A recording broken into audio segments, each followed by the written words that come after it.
Dlala. Hey bo. Awuthatha ngithatha nje. Ithatha.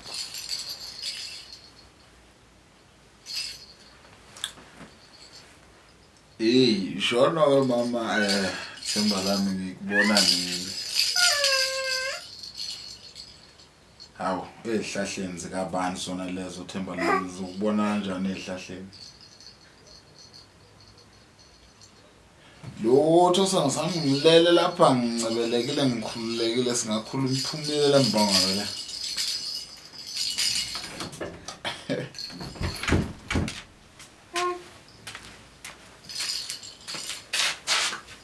Ya, hey, wamakhaya mfowethu angimbona, hey lalela.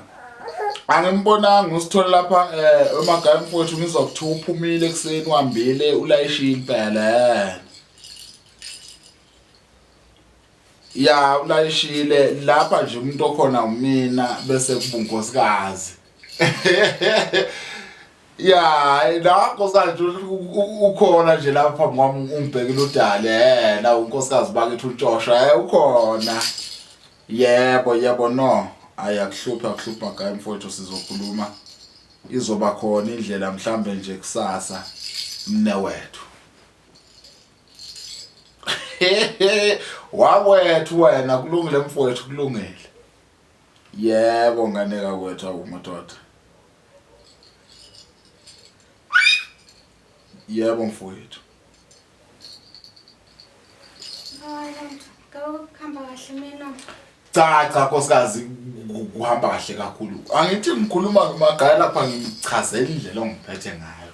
You understand phela manje amadoda awasahlonishwa. Awayithola indlela inhlonipho le wena ongipha yona. You understand? Amanye amadoda nje aphethe ukuthwela ubunzima. Wena nje unkosikazi uyangitekela uzungiphethe kahle Ntshosha. Nkosikazi. Cha phela baba ngoba ngizongikhuluma ngeimbongo le ndaba usekafuna ukufuya yini? Safuna ukuthenga imbongo. Awukhululeka themba lami khohlwa umagaya abantu abahlezi bekhuluma izinto ezingena sense. Uyangithola mama. Cha. Yasana sami ngizocela ukuxolisa hamba kunyoka. Sabe mama, samthatha. Hawu, uyahlupha mama. Uyahlupha mesubona umama. Ngisacela ukuxolisa njengoba kade ngisasho Ntshosha indlela engiyiphathe ngayo ekseni.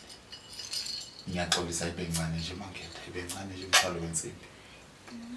Kezakala baba kodwa baba kule insuku akanakho ukuthula indaba.